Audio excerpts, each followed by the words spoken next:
अंगुरी देवी वय वर्ष 55 आणि या बाईचा मृत्यू तिच्या स्वतःच्या मुलाकडून होतोय. याचं कारण आहे तिचे असणारे प्रेमसंबंध. आपला मुलगा असा असेल की ज्याला आपल्या आईचे प्रेमसंबंध आहेत कळेल आणि त्याला राग येणार नाही. नात्यांचा धांगडगुत्ता असलेली ही एक सत्य घटना. ही सत्य घटना घडलेली आहे हरियाणामध्ये. हरियाणामध्ये सिरसा नावाचा जिल्हा आहे. त्याच्यामध्ये सिकंदरापूर नावाचं गाव आहे. या गावामध्ये एक कुटुंब राहतं आहे. बाहेरून दिसायला एक सुखी कुटुंब आहे. त्याच्यामध्ये सिकंदरा देवी, तिचं वय वर्ष 55, तिच्या मुलाचं लग्न झालेलं आहे. त्याचं नाव राजकुमार आहे. प्रेमाने त्याला राज असं म्हणतात. त्याचं लग्न झालं आहे. त्याच्या बायकोचं नाव आहे सुनीता आणि त्यांना 2 मुलं देखील आहेत.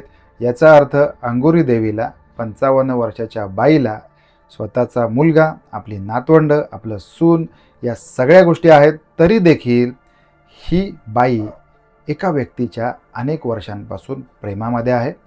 त्याचं नाव आहे लेखराज आणि हा लेखराज याच गावामध्ये राहणारा व्यक्ती आहे. तो अधूनमधून वरचेवर या बाईची तान भागवण्यासाठी त्यांच्या घरी येत असतो. आता आपल्या घरी आपला बाप नसताना एक व्यक्ती येते आणि हा व्यक्ती आपल्या आईसोबत वेळ घालवतो. ही गोष्ट कोणता मुलगा सहन करेल? आता राजकुमार याला बाकी अनेक दिवसांपासून आपल्या आईचा राग येत होता. त्याचबरोबर तिचा जो बॉयफ्रेंड आहे लेखराज याचा देखील राग येत होता. कारण हा लेखराज नावाचा व्यक्ती त्याच्या आईला त्याच्या आईसोबत येऊन संबंध ठेवत होता आणि हे संबंध अख्ख्या गावामध्ये याची चर्चा होत होती. या सगळ्या गोष्टींचा ताणतणाव राजकुमारच्या वरती येत होता. अनेक नातेवाईक मंडळी त्याला बोलत होती. वाटेल तशी कुजबूज गावामध्ये एकमेकांच्या कानांमध्ये लोक बोलत होते आणि या सगळ्याचा त्रास राजकुमारला होत होता.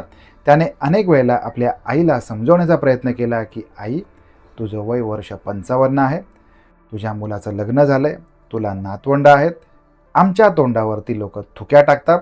तू जर असं करायला लागली तर आम्ही जायचं कुठं? आता आपलं जे काही जीवन आहे ते आपण सुखाने घालवूया. तू बाकी तुला जे काही लागेल ते आम्ही जागच्या जागेवर आणून द्यायला तयार आहोत. तू आरामात खा, तुझी नातवंड सांभाळ, सून आहे, मुलगा आहे, सगळा सुखी परिवार आहे. तर तू हे सगळं तुझं जीवन, तुझं जे आयुष्य राहिलेलं आहे ते सुखाने जग. पण आता ही सगळी गोष्ट आहे, ही सगळी गोष्ट इतर मंडळी त्यांचे कुटुंबीय हे देखील तिला समजावत होते. अंगुरीबाईला सगळ्या गोष्टी समजावत होते. पण अंगुरीबाई या लेखराजच्या प्रेमामध्ये इतकी बुडाली होती, इतकी अखंड बुडाली होती की तिला तिच्या प्रेमापुढे, तिच्या लेखराज किंवा हा जो तिचा प्रियकर होता याच्यापुढे तिला आपला मुलगा देखील दिसत नव्हता. आपली सून, आपली नातवंड हे काही दिसत नव्हतं. तिला दिसत होते ते फक्त तिचे प्रेमसंबंध, त्याचे शरीर संबंध आणि तिच्या बॉयफ्रेंडची आवड. आता दुसरीकडे मात्र राजकुमार, अंगुरी देवीचा मुलगा, याच्या अंगाचा तीळपाबट दिवसेंदिवस वाढत होता आणि त्याला या गोष्टी सहन होत नव्हत्या. तारीख उजाडलेली होती 27 नोव्हेंबर 2025. या दिवशी लेखराज, अंगुरी देवीचा प्रियकर, हा तिच्या घरी तिला भेटण्यासाठी आलेला होता आणि ही गोष्ट कोणीतरी राजकुमार याला सांगितली. राजकुमार याचा राग अनावर झालेला आहे. तो रागाने लालबुंद झालेला आहे. आज यांना सोडत नाही. आज आपण आपल्या आईला देखील धडा शिकवणार आणि तिच्या बॉयफ्रेंडला देखील धडा शिकवणार, हे त्याने मनाशी खूणगाठ बांधलेली आहे आणि तो तडक रागाने लालबुंद होत, बेभान होत तो त्यांच्या घरी गेलेला आहे. आता हा राजकुमार आपल्या घरी आलेला असताना त्याने नको त्या अवस्थेमध्ये आपल्या आईला, अंगुरी देवीला आणि तिच्या प्रियकराला बघितलेला आहे, पकडलेला आहे. त्याला संताप आला. एक 55 वर्षाची बाई इतकी वाईट कशी वागू शकते? सगळ्या जगाची पर्वा न करता तिला तिचा प्रियकर इतका प्रिय कसा असू शकतो? प्रेमसंबंध, शरीर संबंध 55 वर्षाच्या बाईला आपल्या मुलापुढे, आपल्या नातवंडांपुढे, आपल्या इज्जतीपुढे कसे काय जास्त असू शकतात? या सगळ्या गोष्टींचा मनामध्ये विचार करत होता. हे विचार त्याला भंडावून सोडत होते.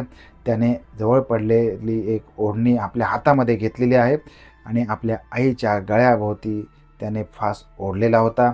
आई तडफडायला लागलेली आहे आणि अंगुरी देवी हातपाय जाळून काही वेळामध्येच गतप्राण होऊन पडलेली आहे.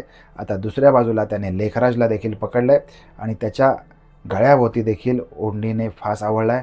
दोघांनाही त्याने जागच्या जागी ठार मारलेला आहे आणि आता अंगोरी देवीचा मृतदेह त्याने आपल्या चारचाकीमध्ये घातलेला आहे आणि हे सगळं घेऊन तो पोलीस स्टेशनमध्ये दाखल झाला आहे. संपूर्ण पोलिसांच्या फौजफाट्यासमोर त्याने आपल्या आईचा मृतदेह गाडीमधून बाहेर काढला आहे आणि पोलिसांना म्हणतो की साहेब, मी माझ्या स्वतःच्या जन्मदात्या आईला ठार मारलं, तुम्ही मला अटक करा. पोलिसांनी त्याला ताब्यात घेतलं, सगळी चौकशी केली, लेकराचा मृतदेह देखील ताब्यात घेतला आणि पोलिसांनी त्याच्याकडून सगळंच काही सविस्तर समजून घेतलं. आता याला कायदा त्याने हातात घेतला होता. त्याला अनेक पर्याय होते, अनेक मार्ग होते. तो मार्ग त्याने सोडून दिलेला होता आणि मात्र कायद्याचा मार्ग न अवलंबता आपल्या आईचा, 55 वर्षाच्या आईचा, जन्मदात्या आईचा खून पाडलेला होता, तिच्या प्रियकराचा खून पाडलेला होता. आता मात्र त्याला जेलमध्ये जावं लागणार होतं. त्याची बायको आणि त्याची असहाय्य 2 मुलं यांना सोडून त्याने राजकुमारला मात्र जेलचा रस्ता धरावा लागलेला होता. परिस्थिती किती वाईट असू दे, परिस्थिती किती गंभीर असू दे, परिस्थिती कशीही असू दे, बाबांनो, कायदा हा कायदा असतो. कायद्याचा मार्ग कोणी सोडू नये. कायद्याचा मार्ग जर का आपण सोडला तर मात्र समोरच्या माणसाचं वाईट होतं, त्याचबरोबर आपलं देखील वाईटच होत असतं. ही सत्य घटना आपल्याला कशी वाटली, नात्यांचा धांगडगुत्ता कसा वाटला, हे मला कमेंट बॉक्समध्ये आवर्जून कळवा. भेटूया नवीन क्राईम स्टोरीमध्ये. धन्यवाद.